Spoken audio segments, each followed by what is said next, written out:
Well, I actually this morning was looking back through all the last lot of podcast episodes to see how long it's been since I had this beautiful guest on. And it's been almost like over 2 years since I had you on the podcast last, Anita. So I'm Oh so my excited to gosh. have you back. Thanks so much for joining me. I'm so excited to be back. Ooh, yay, this is going to be fun. Again. And I mean, like, ignore like what's happened in the world in the last couple of years. Like, look at what you've created with your business in the last couple of years. I'm sure you are a hell of a different person compared to that first time being on the podcast compared to now. You know what? I was just thinking Anita 2, 3 years ago was very different to Anita now. So, as with anything, and I think that's the beauty of recording these podcast episodes and chatting with friends because it's like half selfish for us to also reflect on just how much has changed and everything. So, it's awesome. Yeah, but I actually think that that's actually how we grow as well. Like when you take the time to actually reflect and look at how far you have actually come and acknowledge that growth. Like Yeah. if you were to think about like one thing that you feel you've learnt or grown through in your business journey, what would that be that you'd love to share? I would probably say the first thing that probably pops to mind is just for some reason it's like blinking. It's just that the element of that rest is also productive. And Yes. it's taken me a long time to really embrace that. And I think when I say rest, people think rest is like just getting enough sleep or napping or, completely switching away from working. But when we really look into the geeky science of rest, it's simply the act of actually deciding to not consume all the information. And that means sometimes literally disconnecting from the news, going airplane mode when you sleep. I know it might be a very minor thing, but this complete disconnection and deciding to actually rest has been mega for me because it's how I feel like, as all of us as humans, like it's how we recharge. Like, I have this analogy where, like climbing Mount Everest right now. I haven't climbed Mount Everest. I don't think I will, but not for me. But it's one of those things like when you're climbing Mount Everest, like you're building the business, you've got these milestones and base camps where you rest and recharge before you keep going. But also when you reach the peak, it's not sustainable for you to stay there forever. That's it. And Yes. people don't realize that. They're like, oh, I must operate at 150%. Like, you can't even stay on Mount Everest for even longer. Like, it's not sustainable. And I think people don't realize that. You've got to come back and revisit and all of that. And, it's one of those things that I've definitely learnt to really embrace that rest is also productive. I love that analogy. It is so good. It made me think of a client that I've had recently where she was like literally absolutely mentally, physically, and emotionally exhausted. And we were talking about she's going into this next launch and she's procrastinating on it. And I was like, okay, so tell me what's going on for you. And she's just like, I just don't feel like I've got the energy to go and do this. And I was like, when was the last time you actually had a full day off? And she couldn't tell me. And I Yeah, was like, wow. oh my God, no wonder you're physically and Yeah, mentally, emotionally exhausted. Like, please take it. Like literally was like, your only homework in the next 2 weeks is to go take 2 days off. Like, I love that homework. please. I love that homework. Isn't that just freeing? Even just hearing that, right? Like hearing someone tell you to take. You're like, oh my gosh, thank you for giving me that permission slip. But it's like, yeah, like it's one of those things where it's just so freeing. Like just to hear. And I love that Mount Everest analogy. That's such a great analogy when it comes to business. Because I remember reading a book about, and it wasn't a book, I think it was an audio book about a story about this guy who had done Everest. Because even like when they get to the peak, they have to come back down like pretty much straight away. Like it's literally up, you get Yeah, the peak, and then you come yeah, back down. yes. It's not. And, Yeah, and there was another part of his story where he spoke about how he got to like the second base camp and then it's up to then peak, I think. And basically they had gotten like halfway to the peak, but then the storms rolled in and they had to come back down to base camp and rest again before then going back up. And I'm like, that's so business. Like how many it times do you is. think we're getting up there and then we're like, hang That's on a minute. exactly it. Yeah, and the Yeah. universe almost like slows you down and puts the brakes on, and then you're like, Yep. far out. And then Mercury retrograde hits. That is the storm. That is the storm. So, oh my goodness. Okay, so we're going to be able to talk about so much today, but I really wanted to bring Anita on to be able to talk about the psychology of words and the impact that it can have on your business and really dive into messaging because I feel like it's one of those things that we're always working on, that we're always trying to redefine and define and get better at actually communicating what we do, why we do it, and all of those things, and the impact that that can have on businesses. So I'd love for you just to kick off and just share with us, what do you see the impact of understanding the psychology of words has on business owners? Yeah, good question. Great question. You know, I think so often we look at words, or we look at just communication purely as just like, just literally, let's make this sound awesome. Let me just, cat meme write this and, tap, tap, tap, tap, tap, and just make this sound really awesome and putting content out there. When at the heart of, let's just say, a piece of great copy, like let's just say good copy without empathy is just words on a page. Like without empathy, without the understanding of humans and how we feel, how we think, what we actually want, what we're afraid of, what we desire, like it's just words on a page. But sprinkle in emotion, sprinkle in empathy, sprinkle in the understanding of what people actually want in their life, what people actually desire, what they hope for, what they're afraid of, what they're potentially angry about. It adds that emotion, and then all this piece of content or copy is now like living and breathing, and that is what gets us go, wow, like you're either gets that adrenaline going and gets us being like from to whoa, like, and I guess that's the power, I believe, in really putting the two and two together, which is psychology of words, or psychology and words, and that is without empathy, without the understanding psychology, it's just words on a page. I love that. It's almost like, what came to mind as you were saying that, it's almost like 2D to 3D, right? Like you're literally like bringing it to life. You nailed it. Yeah, I love that. Yeah, that's exactly it. Or 5D. Yes, totally. Right? The whole next level. Because it's not just 3D, you're actually getting them to feel something, right? Like, yeah, that whole other level. So why do you think business owners struggle with this a lot? Like, why do you think it's such a big thing? Oh my gosh, how long do we have?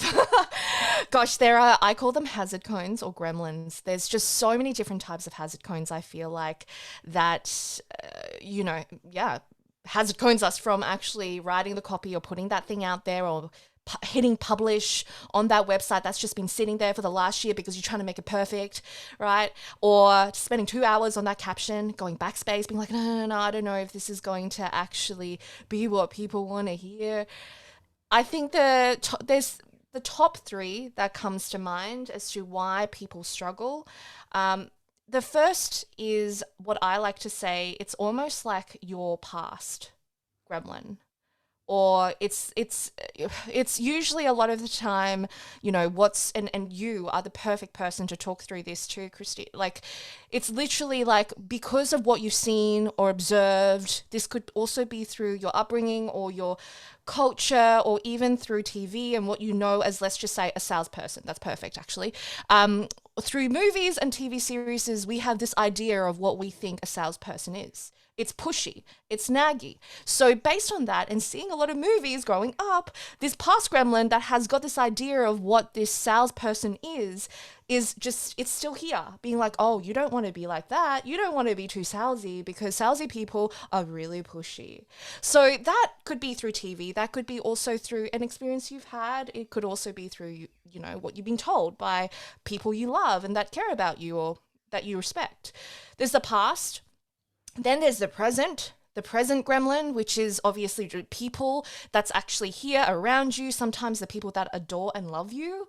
I'll openly share one of my present gremlins. I love her, but she's my mum. I love her, but she sometimes likes to Kanye up and be like, but why are you wearing that, Anita? Why are you wearing a pink jacket? Sometimes, again, I love her to bits, but she is, again, and that's an element of culture sometimes too. So coming from an Asian background, you shouldn't be too loud. You shouldn't speak about your emotion. You shouldn't wear really bold, colorful colors. And I'm like the complete opposite. I wear, like different type, like, I like to talk and I like to, speak. So it's almost like, oh no, you shouldn't do that. So there's the present. And then there is also, you as the gremlin, which is like literally things like, and we were chatting about this before we started to record, but things like, I got to make sure, you know, this is perfect, or this is the imposter element, which is, but what, you know, who am I to teach a course? Who am I to, you know, create a webinar that's going to teach people how to do this when I haven't got XYZ credential? Which a lot of the time, oh, sorry, like, I was just going to say, yeah, exactly. About yourself, right? Yeah, exactly. And a lot of the ideas around that is, again, sometimes like literally a blend of all of it together, and they're having a full-on board meeting being like, oh, how can we stop her? How can we stop her from doing this, right? So I think I feel like one of the biggest, probably, the hazard cones. And it's interesting because not at once have I mentioned that it's you not being a good writer, you know? Right? My goodness. That's a whole other thing. Yeah. Because, and I'll use me as an example, and I'll openly volunteer and share this, but I have always said I'm not good at maths. I'm not good at maths. I nearly failed maths. So automatically, literally by giving myself that label, I have just been like, okay, cool. So I'm going to just literally, I'm going to fail anyway. So why would I bother? Like, you're going to ultimately find everything that's going to confirm that and not give things a go and not put things out there because you're not good at maths, Anita. So it's the same with what we've decided that we're just not good at. We'll just find anything to confirm it. Yeah, 100%. 100%. And then it almost like lets us off the hook as well. Because it's like, well, if I'm not a good writer, then that part of the business can just sit there and be not that's good, it. right? That's it. And I think that, you know, one of the things that I love to teach is growth mindset of like knowing that no matter what, you can change it, right? There is an opportunity to change. You have the capacity to change. And if you're in a state of growth and looking at an opportunity to grow, then you can change it, right? And you can improve it, can learn it. So why do you think it's important that business owners, or, you know, even if they're freelancers or they're wanting to, you know, they're creative in their space and they just want to improve their business, why do you think it's important that they start to improve their words? I was just going to add to your point there, Christine. It definitely should change, right? Because our audience are 100% humans, and their pain points, desires change literally every couple of months. So, you know, whenever you're like, no, I shouldn't put that up because it's not perfect. Well, but you can edit it. It has to be edited because it's why brands go through rebrands as well. It's why things go through refreshes. It has to be edited. But to your point, I guess, why should people learn how to write or even be able to translate their thoughts into words? It's because three things come to mind. Unless you're able to translate your ideas and put it into words, it will stay as an idea. It will stay in your brain. That is the bridge. For you to actually write things out there and put things out there, that is your ability as a visionary, as a business owner, to be able to translate your thoughts and put things out there, right? Or, I mean, you could outsource it to a copywriter if you can wait 2, 3, 4 months for them to be available, because a lot of them are also booked up in advance. And there's also the budget element, right? That's also the other bit. So there's number one, Change it in 4 months anyway.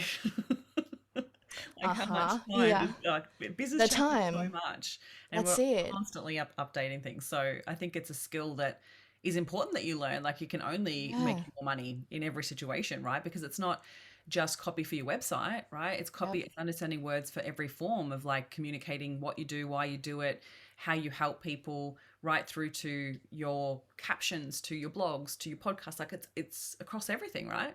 You're bang on. And that leads me to my second point, which is words are everywhere. You can try to escape it. You can try to avoid it. We're using words right now. You use words for conversations, offline, online, captions, emails, website. You can outsource your website, but then you still need to carry on putting things out there. Product descriptions, captions, it's everywhere. Like, so it's almost like if you aren't able to, and you automatically go, nah, I can't do words. Well, but it's actually going to be the one constant in your business, even in emails, even in our conversation right now. And I think this leads me then to the third element, which in business, the best communicator wins. And if you do not take the time to actually articulate how you can actually stand out and communicate in a way that's going to have you stand out and be remembered after your audience does all the research, then someone else who is a better communicator will win that client. Because that is what it is. There's so many other people who are copywriters, so many other people who, are, designers like, tell me your point of difference and tell me and communicate that. Otherwise, someone else will. And I think it's important to know that it is up to you. Like, you can't expect your customers or clients to dig through everything to figure out what you do and how you can help them. Like, it's so important that you communicate that really clearly. And then I'm also going to say, like, this is, sorry, a bit of tough love, but there's people out there that are less qualified than you, that are crap at what they do, but they're bloody good marketers and they're bloody good with their words. And then they sell you into something and then it's not great. And then, like, it's so you owe it to yourself to actually work on this, to improve that, to actually show the world what you can do and show people that you are such a great person to work with, right? Like, I think it's so important. And for me, like, my messaging has been one of the hardest things in my journey. Like, I feel like it's one of those things that it's constantly changing. I feel like I'm constantly not able to communicate what it is and what I do and the impact and change that I create. And it's so fascinating to hear it through, like, clients' words. And then trying to, like, it's so funny because, like, I was saying this to one of my other clients the other day, and she was saying, you should tell people that it makes, like, your work can impact people in this way. And I was like, yeah, but I've got to be super careful on what I promise, right? So there's that element too. But one of my clients, I heard them talking about me at a networking event, and it was so entertaining. I heard her, I was like standing like two people behind her, and I could tell that she was talking about me, and she's like, well, what happens is she takes you on this journey and you go and you, like, talk to your dad, but your dad's not really there. And then you feel better and then you're really more confident. And I was like, oh my gosh. Like, that's what you think I do? I was like, oh man, I've got to work on my communication and my messaging. But also, Christine, that is gold, actually. Like, really? that is gold. One of the things I always suggest is whatever she would have said, a lot of the time we think writing killer copy is about, like, oh, I need to, like, somehow find these words. But just listen. Stop talking. Just listen. And listen to what people are already saying, because that's what marketing and sales is actually all about. It's a conversation, and the conversation's already happening. Like, your client, listen to the conversation, continue the conversation, because that is gold. Like, to be able to know what she's, and how, using her words, she describes what that experience is like. Yeah. Collate that. Yes, I know, it's so hard to even, like, take that and then put it, like, yes, use her words. So is there any other strategies or tips that you would love to share when it comes to being able to communicate what you do and why you do it? So I would probably say, that's probably the first one already. I think listen to what your audience, your ideal audience, not Auntie Patricia who loves what you do and votes for yes for everything, but actually, your ideal audience and how they would actually describe what it is that you do. Understand also why people, I know for when we do launches, we also take the time to understand why people don't buy, and actually understand why they don't. So we're always data mining, always data collating. So that's the first probably tip, to listen and data collate, from actual conversations to doing, research or surveys, to even reading sometimes forums and actually seeing the language people use to describe what they're saying. Are they saying things like, I've tried everything and it's just nothing seems to be working. I'm doing what all the gurus are telling me, but I'm not getting the traction. Or, like, what are they saying? Exactly what are they saying? And use and listen to those words. So that's the first one. I think the second thing that came up to mind when you were saying that was, I think so often we jump straight to simply describing what it is that we're selling. In other words, we jump straight to being like, okay, so it's a one-on-one 60-minute pick my brain session where you can ask me anything. And don't get me wrong, that's fine. Like, if that is actually someone's, don't fret. Like, that's okay. But the thing is, if you really want to get to the heart of, like, people are not just buying copywriting if they invest in me and my team for done for you services, or they invest in a course with us. It's not just copywriting. Then it's not just a copywriting course they're investing in. It's ultimately the value and what they're actually going to get with that they're buying into, which is more conversions. Being able to nail their standout message, having a website that is actually optimized for conversion and getting them sales 24/7, 365 days. Like that is what excites people. And I think when we start to think less from a lens of what it is, describing what it is, to actually asking what is our audience actually buying though? Like what are they actually buying, and how can I actually wrap this up into a message that is so sticky compared to other people in this space that people are going to be like, whoa, Christine, like you're my girl. Like, yeah, take my money. And I also want you to add to that, because I feel like there's this element of like what you put out, you attract, right? So especially when it comes to words as well, right? Like if you're wanting to attract dream clients, or if you're having a challenge where the wrong clients are coming your way, would you share on what you would you like to start looking out for to ensure that you're attracting that? Because I think the other key piece that copy does really well is builds community, right? Like you attract your Yeah. tribe, you attract who's important to you.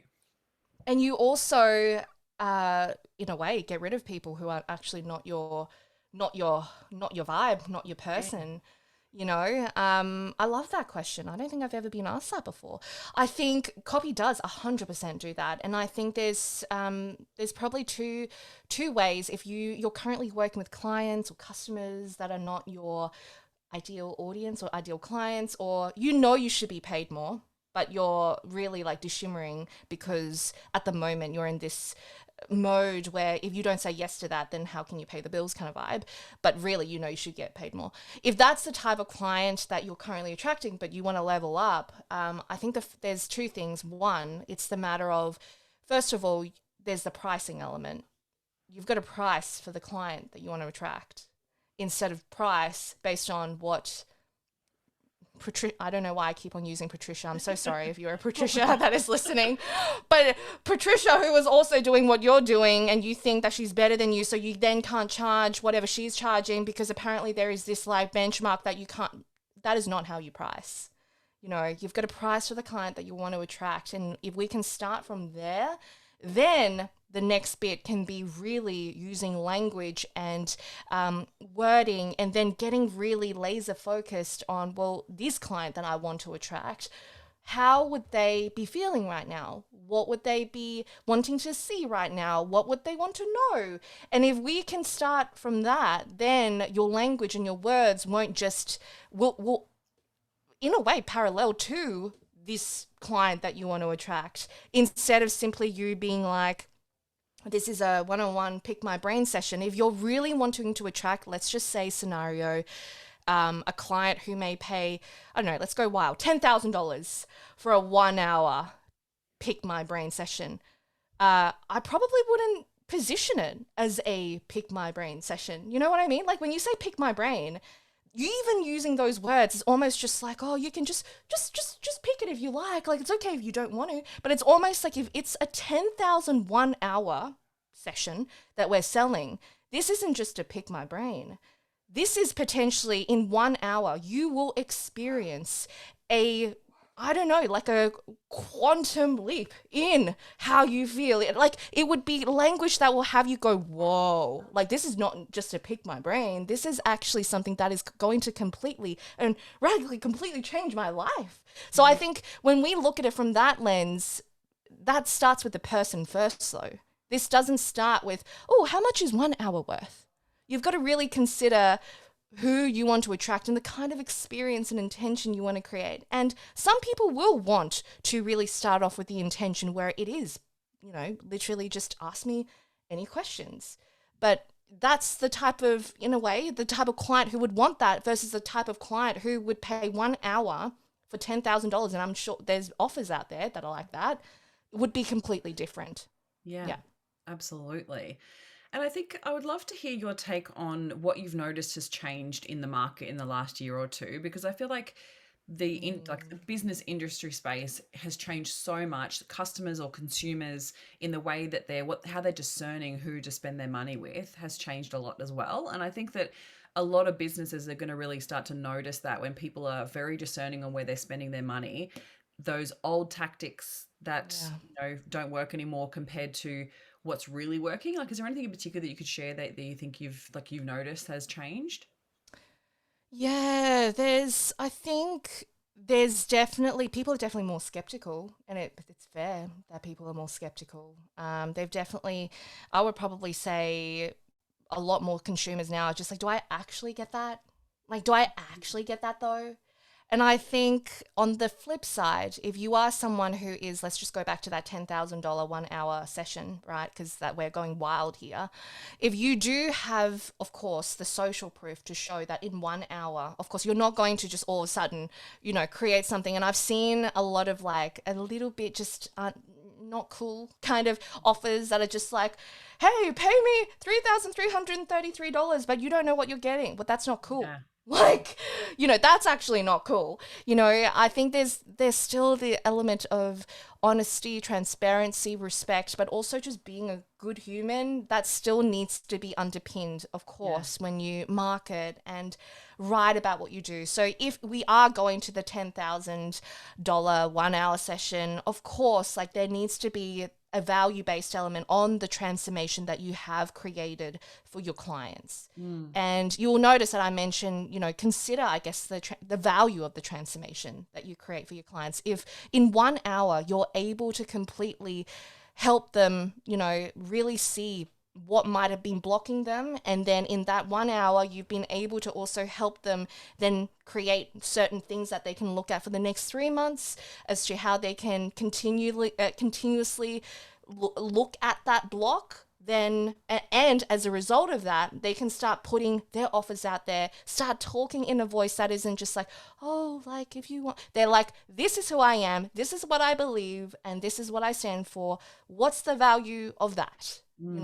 Does that help answer your question? Kind of. Hell yeah. And I think it's also that next level of expectation from what customers are wanting to know about a business before they buy. Because I think you're right, people are much more discerning and skeptical of like, we gone are the days where you can put out a great offer and like talk about the inclusions that are actually just a crock of shit.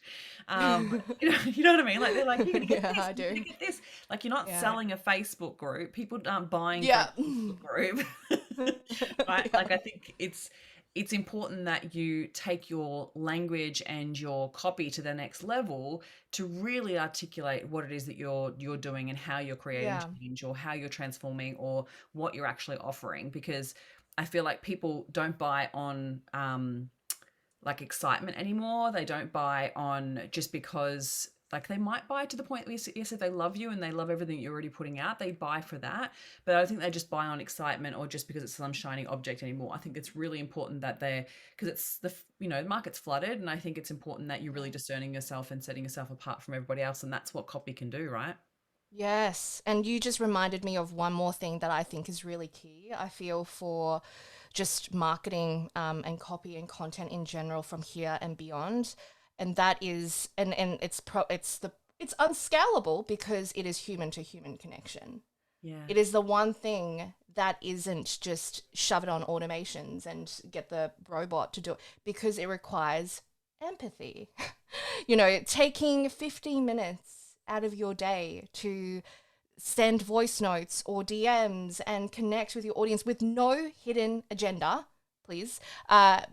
People forget that at the heart of it, to your point, like literally what you mentioned, like if there's, two types of designers or two designers who've got great experience, portfolios, great offerings, very similar offerings, similar pricing, like you're probably going to gravitate towards someone who has taken the time to build that connection and gone out of their way to kind of make you feel seen and heard and, almost not, almost like, hey, I'm just here because I want to support, like you feel it.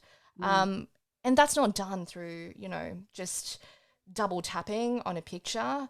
It's unscalable to the extent that you do need to take the time to build that connection with people and nurture them. And that's translating very much into much more rawer content, don't you think? Yeah. I mean, it's a lot of the time when you build connection with people and conversation, like deeper converse, and I'm a deep person. I'm one of those people who's just like, let's not talk about the weather. What is your trauma? Let's talk about that. No. I am that person. No, but in all seriousness, Anyway, but in all seriousness, it's one of those things that, yeah, it is the real and the raw and the deeper things that sometimes will take a bit more onion peeling to get into, and being able to actually create that space for your community and those who you attract to actually feel like, wow, she's actually someone who will take the time to actually send me a DM just to say thanks that I'd listened to this episode, even though I've never been a client of hers. Yeah. You know, it's those little things that, yes, again, unscalable, but it's one of those things that people will remember. And I'm a big lover and believer of that. Life is too short. You can always like make more money, but what's more awesome is being able to do what you love, create epic connections with people, leave a powerful footprint and impact, and make more money, you know? Yeah. Absolutely. And I think that that's what people really crave, because how many times do you hear that people just don't want to feel like they're salesy or pushy or sleazy in their communication? And I think that that's because they're truly craving that in authentic connection. And that, you're right, it comes through that personalization and that humanizing of the story and the copy and the messages and all of the things. Yeah. So what's your trauma? No, I'm kidding. Imagine if I did that in DMs, like, tell me, Anita, what is your trauma? I'm so kidding. So I'd love to know. So with some of the students that you've helped work on their copy and help start to really wordfetti their words, I love how you've wordfettied that up. So I'd love to know, what are some of the ways that you've noticed the impact, or maybe it's like the unique conversions that you've created, or some of the stories that you could share with us of the students that you've helped? Oh my gosh. I actually just recently had her on the podcast. I was talking to you about it actually before. We had a student who went from interior designer, and she's also she's from Hawaii, and she's also a nurse who administers now I'm going to have a mind blank, like a special type of like medication that you have to get qualified for. Anyway, she's created a digital course, and she joined us in the last cohort in May 2022. And she had no website, she had no social media, no anything, no email list. And within 4 to 5 months, she's launched her website. We have copywriting templates in Wordfetti Awards to help you write your website and launch it and getting conversion ready. She's launched her email list, her social media, using literally our framework, and also a podcast. Now, that's probably like, I was like to Sachi, who is a she, I was just like, usually we tell our shears, just focus on one. Will help you nail your message and get you to launch your website and get your content ecosystem, because there's 4 things we focus on, which is nailing your message, getting your website conversion ready, getting your voice and your audience buying behaviors nailed, and then amplifying that through your content like socials. So she's literally taken that into like 10x'd it. So that's been incredible. And on the launch of her website, she told me literally like around 100 like leads, people wanting to like book in with her, which is incredible. We've had an e-commerce brand triple her sales in 7 months. So just over usually we run it every 6 months. And we've also had a HR consultant who revamped up and refreshed her website. And she went from, I think, getting like 6 leads every month to 64 leads every month. I know. Whoa, yeah. Wow. Just through tweaks in her website copy. Yeah. So it speaks to people. It's pretty incredible. Wow. She would have freaked out. Like, imagine going to that level of volume, right? Like, she had to put a whole other things in place for that business to continue. Her team has it's just, and that's the thing. I think so often, I'll use HR as an example. Like, usually it's just seen as such a corporate, like serious kind of thing. But her website was just turned into just so like conversational and so like, un-Patricia from HR. There's a theme.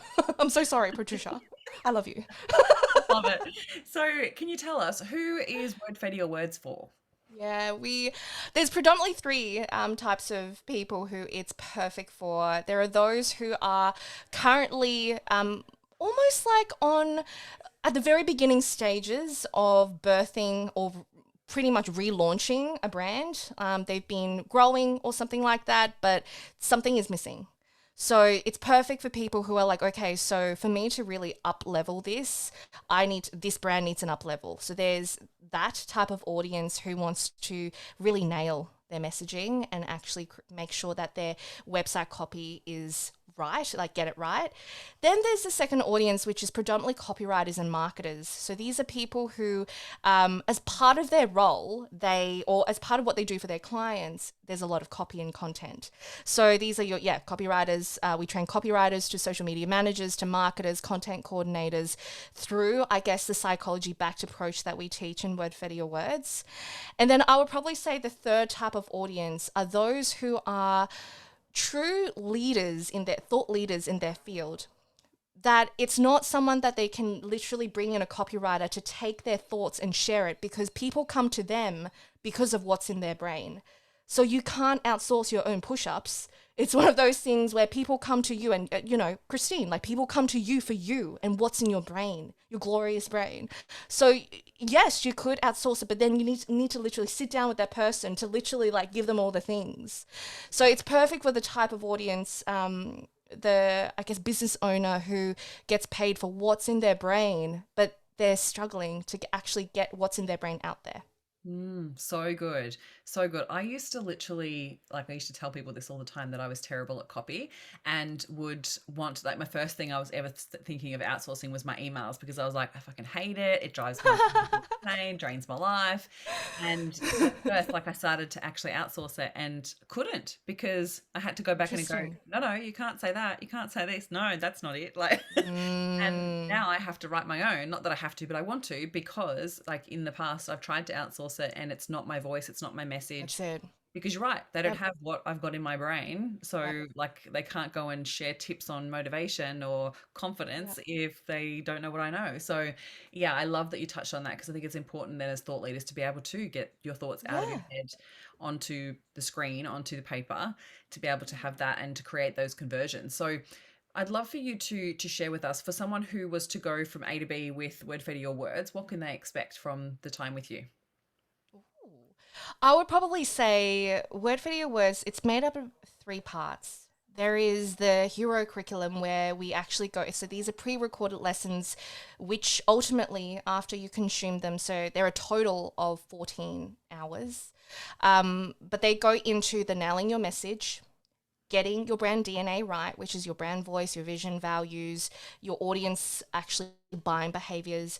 That's the second bit. The third element is getting your digital HQ, which is your website, making sure that, because you're driving traffic to it, making sure that that is conversion ready, and making sure that your copy reflects what's in your brand DNA. And the fourth element is amplifying that through content channels like paid ads, to social media, to email, to even PR and earned content. So that's the hero curriculum, which is people have binged it.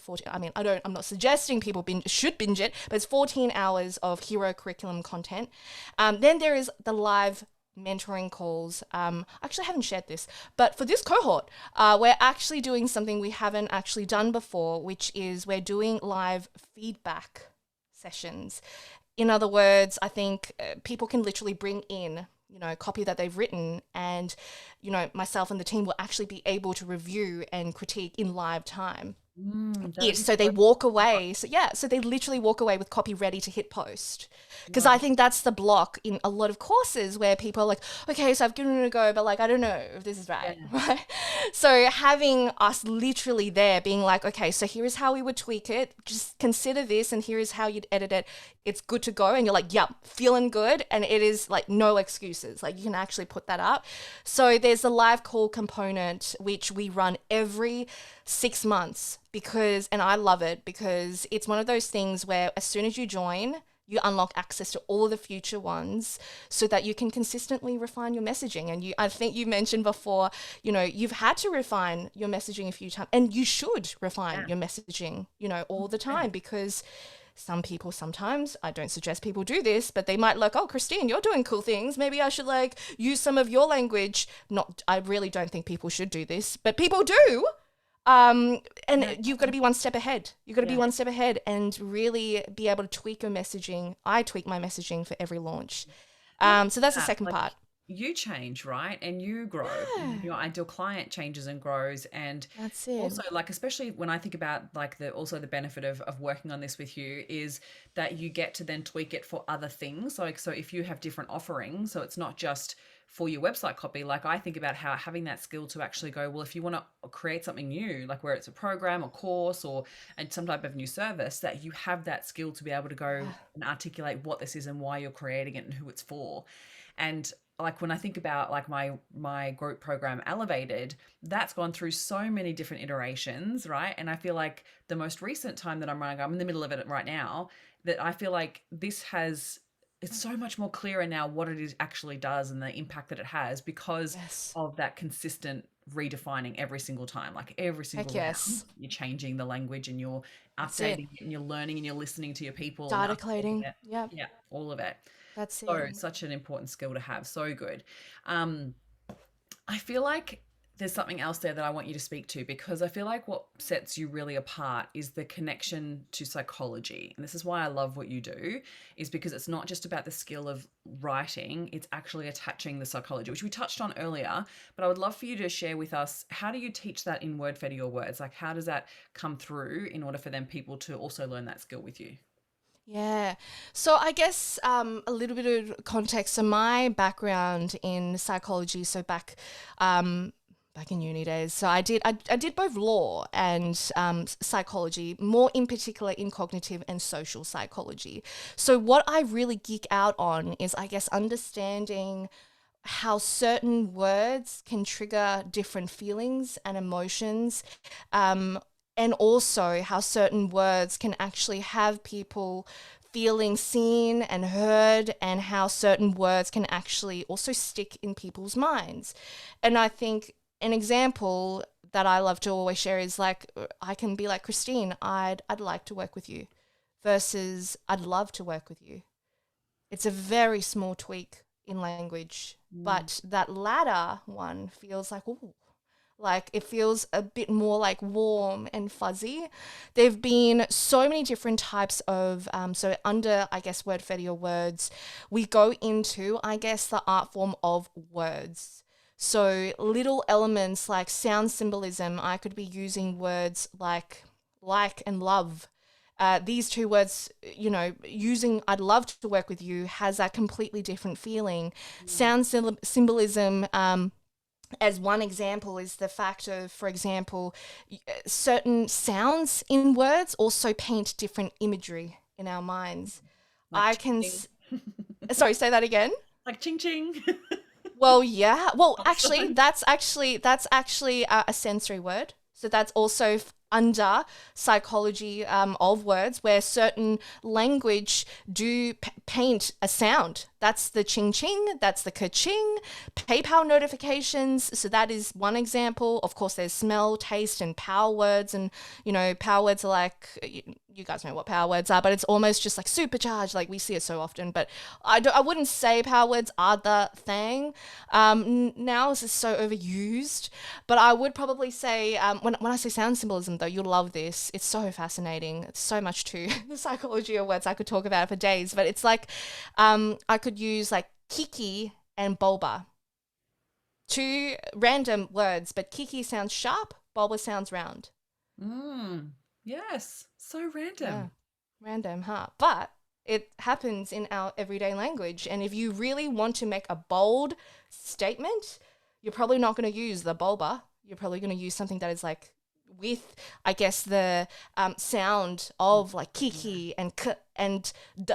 Like it's little things like that that makes such a big difference when you're trying to really nail your message. Wow. Yeah, Yes. it's Oh my God. fascinating. So good. Love it.